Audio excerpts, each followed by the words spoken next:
as a newly minted planner, I was working at a council of governments in Hickory, North Carolina, which is the foothills to the west. And we were doing some really cool stuff. And I didn't understand why our cool stuff wasn't making it into the chapter newsletter. So I volunteered to write articles, and then I started calling around our region and asking if other people had stories. So literally just writing for the chapter newsletter is how I got started in APA.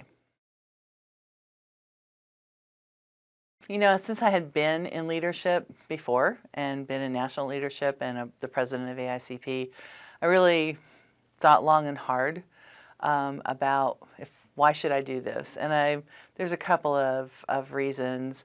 One, I felt I really wanted to have us rediscover our community of planners. We've always, I mean, that's one of the things that attracted me to APA, that we were part of the planning community and you could support each other. And I felt maybe part with COVID, some other challenges, maybe we lost that. And I felt that was part of, you know, what I could bring to the role. And the second piece is, you know, you hope that if you run, you have to have a pretty hard conversation with yourself. Do you want the job or do you want the position? And there are people who want, you know, want the wave, you know, but the job. And never would I have imagined 2 years ago, which is when I would have filed the forms to be considered for the ballot, that we would be facing the issues we are today. And at the time of putting that together, I really felt I had the experience, I had the strength to handle what would come down the pike, no matter what it would be. I can imagine what we're dealing with right now, but I was pretty confident I could bring in service to my fellow planners and part of the planning community. It's not about me, it's about us. And that's what I really wanted to bring to the role and bring to my fellow planners. Well, we're a membership-based organization, right? We're a 501c3 education member-based organization, and staff does a great job. There are many things benefits that we get because of the talented staff we have at APA, but an organization is only as good as its members' involvement, letting us know what's going on, how they're struggling, speaking up, being part of the advocacy network, being a newsletter contributor, sharing information so that others can benefit, you know, from the good and bad and the ugly of your project. What did you learn? Being a part of the conference committee that puts things together, or even just part of a network that gets together and, you know, goes to happy hour once every other month just to share and hang out together and support each other. So being in leadership, we rise and fall with the activation of our members. How do they feel? Can they contribute? And as from my story, I started out with newsletters. I started out with just reaching out and talking to other planners and writing their stories. And I maintain a lot of those contacts to this day, 35, 40 years later. There are people that I connected with. And it's just, that's part of our cohort. So if you're thinking about leadership and you think, oh my gosh, that's other people, no. Leadership is you, is the guy next to you, the woman next to you. And it's even you think you make a small contribution, you're just helping with the conference or you're just doing the newsletter. You add all that up and you have a great organization. I'm going to be totally honest. Advocacy was something I resisted for a very long time. I thought you had to have special language, you had to know people, you know, those were talented people, not me. And it was 9/11. I was on the commission. We were having our leadership meetings in Washington, and nobody else was in town. And so we got to meet with our senators and our congressmen directly, and it was meeting with people. It wasn't something special and different. They were humans, they were people, they had their staff, they had questions, they wanted to understand. So it got to be fun. It's like there's certain things you really want to do, but especially now with all the different changes, executive orders, changes in funding, that kind of thing, what I have at least learned from my trips to Washington is that congressmen, senators, their staff, they want to know what's happening on the ground. They want to know how this impacts, no matter what, blue, red, purple, whatever. Their constituents, they want to understand what's happening, how it's impacting them. And you have a great story. You as a planner advocating for your community have a great story to tell them. You don't have to persuade them on anything. You just need to give them really good reconnaissance, really good data.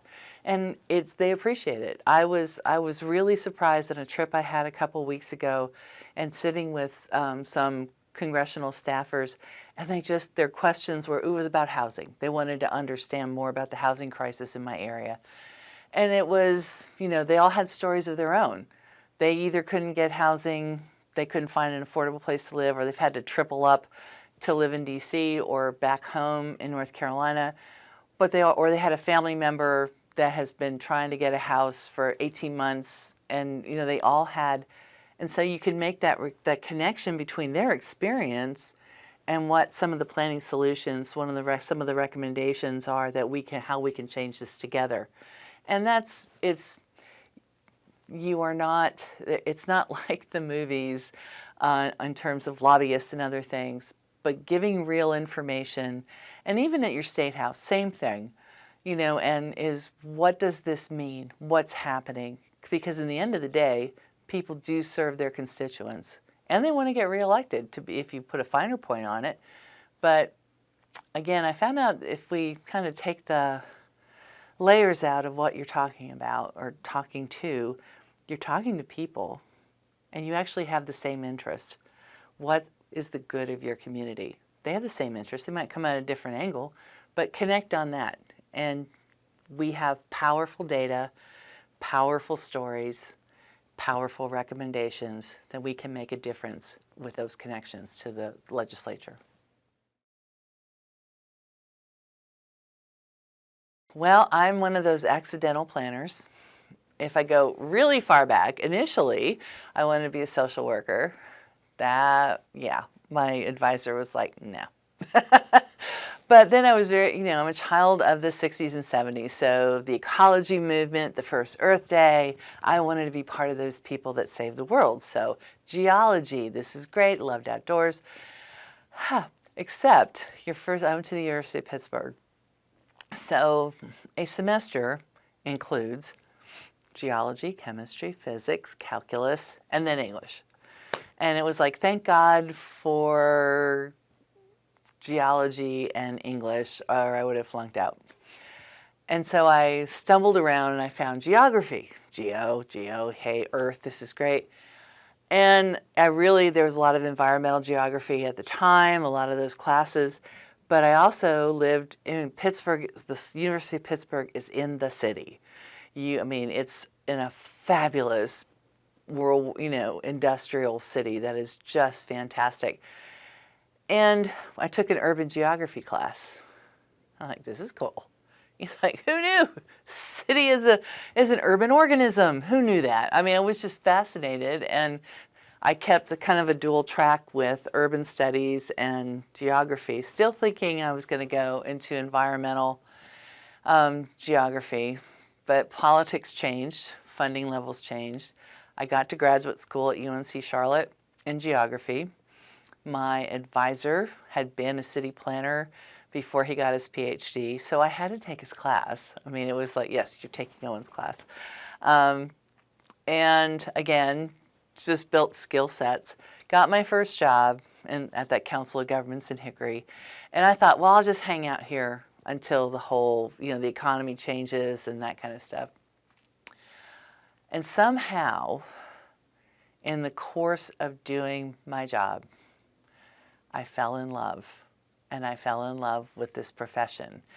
And it was, deep passionate, man, I became the biggest planning nerd in the planet. I loved it because I loved the fact that we are a pillar of democracy. We bring people together to talk about change. We bring people together to talk about the future of their communities in ways that, very few folks have that opportunity to do.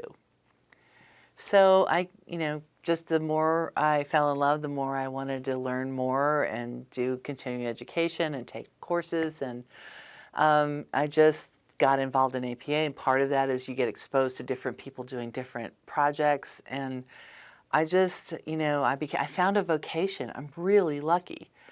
But I also realized it is, part of who I am. You have to put all the pieces together. You have to think of the world comprehensively, or your community comprehensively, and the impacts on one project, and not just go straight line on one thing, whether it's transportation or a park or whatever, but how are these things, the interrelatedness of all of this, and how do you translate that so that people can understand choices and elected officials can understand their choices, and hopefully we end up what's best for the community. And I love it because I'm never bored. Probably wish I could be bored occasionally, because sometimes there's a little too much excitement, but we can really make some amazing things happen. When it comes together, there is nothing like it. It's when you make a project and finally the pieces line up, it's like, yes, and this is yes, there's a lot of personal satisfaction, but the bigger win is for the community. Well, right now, the immediate, we have shifting sands. There's policy changes, there's funding changes, jobs disappearing. So it's really hard to I don't know anybody who has a really good crystal ball right now. So I think the challenge for us is to keep, maybe not ignore the immediate, but keep reminding ourselves there's things like housing and code reform and natural disasters and post-disaster recovery, and these things that our communities are counting on us. So I think again, you can't ignore this. This sets a very big stage, but we have work to do. And we have to make sure that those futures, I'm from North Carolina. We had one of the largest natural disasters in our history. And it's not even close to recovering now. How do you learn all those lessons and keep people moving forward?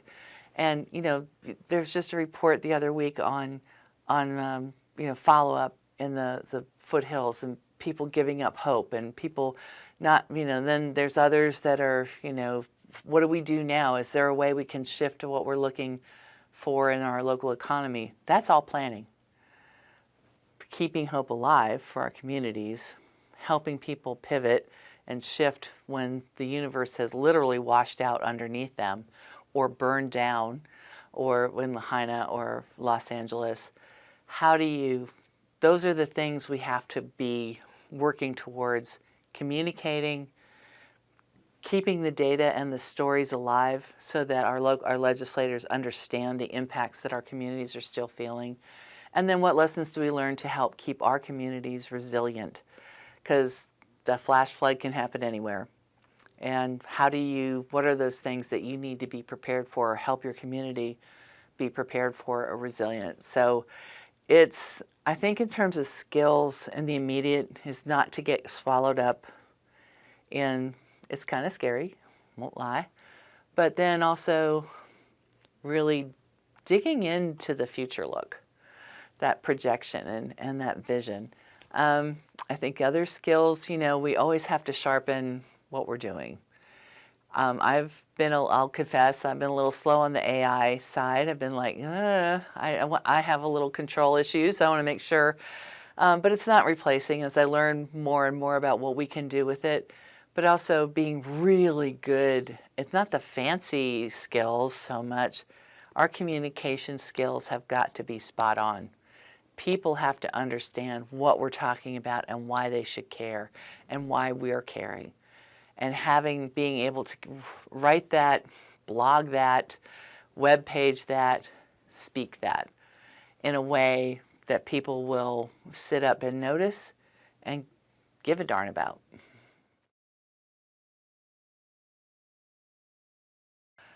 Well, we are a pillar in democracy. The true value is bringing people together. The true value is bringing all the information together, all the aspects, the transportation, the environment, the community sensitivity, the cultural heritage, and finding ways to move forward.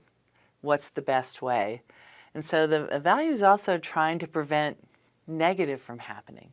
Those things that we have to learn from natural disasters, the things that we need to learn from maybe some of the political environment that helps our communities withstand these changes, and maybe not just withstand but thrive.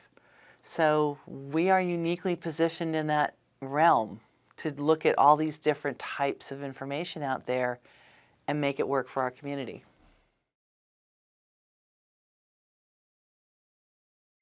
It's hard to kind of narrow. It's, if you lived on the planet as long as I have, they kind of shift and move. I will say in terms of leadership, I really came to admire Theodore Roosevelt. Okay, so the quote I love is the "in the arena" quote, which I first saw in a Nike ad. So I'm not a great presidential scholar, but then I looked it up, like what the full quote was about. The glory belongs to the one actually in the arena, the one who takes that risk, the one, not the one who, questions and throws, criticism at that person. And then you look at his life and it's like he just was himself.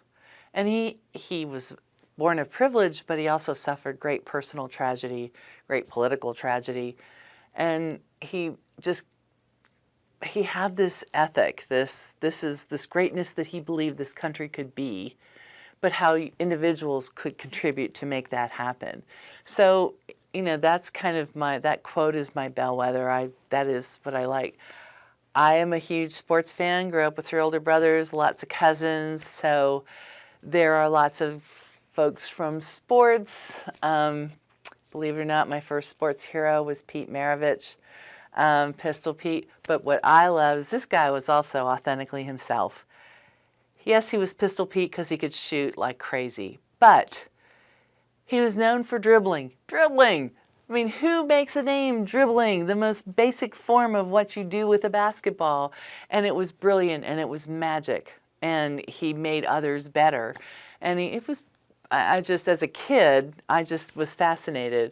My most inspirational moment is the no-look pass from Stockton to Malone. Again, these are 2 guys that have great skills individually, but they're so in sync and they practice. And when you watched it happen, like, well, there they go. And even the other team couldn't guard against it. It was like, there it was. And it was perfect. And I mean, just one, it gave me great joy, but two guys working together and who benefits their team and their talents. So I admire multiple political figures and others, but when I look at that kind of the day-to-day, and I admire anybody that has the guts to put their name out there to be elected, because anybody's going to pick you apart, and it's riskier now. Even running for an APA office, it's a little scary because you're being vulnerable. Anybody who's willing to be vulnerable and put themselves out there for leadership, I've hats off to them. Chef's kiss. If it was ever not fun or challenging in a good way, I just wouldn't do it. I would be like, I'm retired, I'm good. I love the challenge for my community. I love the fact that, there's always something else to do. There's always something else to work on. But it's also the drive now, it's been for a couple of years of educating, shaping as much as one does with the next generation of planners, the next staff, really kind of, all right, I've been through this a few times here, let's bring you through, let's see. And that is very rewarding when you see your staff do something better. I was asked once, doesn't it bother you that their plan is better than what you wrote at that age? I'm like, man, think about what that means for Greensboro. Hell yeah, I love it. I hope the next, our comp plan won a Burnham Award in 2022. I hope the update bursts the bubble and does even better, because that means we have really worked with the community. We have really thought through some innovative ways to engage people and maybe come with even more cutting-edge policies and programs to move Greensboro forward. That's what gets me up and gets me excited, is that possibility.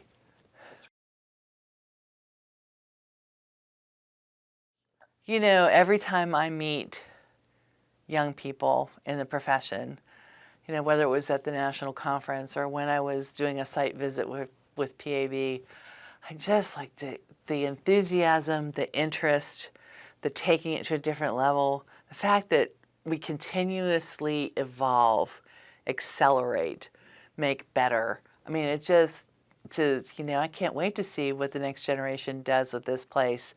I mean, they, unfettered by, by our expectations, that just think of what they can do. So I think, I also think we've made some strategic partnerships as APA, that we are no longer, I don't say we were ever on an island, but we have, our strategic partnerships are stronger than ever, and seeing what we can achieve together and seeing how that evolves into the future.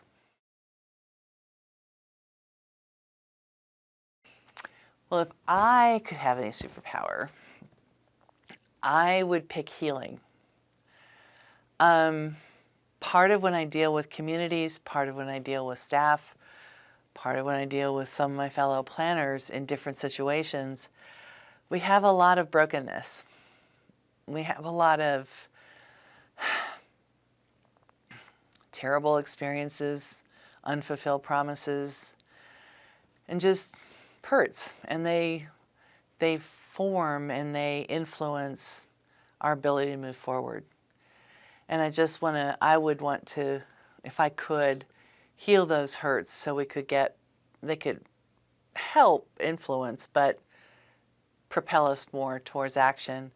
And I'm a pretty empathetic person. I just don't want to see people in pain or feeling in that pain. But then, so that's what I wish I had. But I'm a planner, and leading through change is our superpower. So I already got one.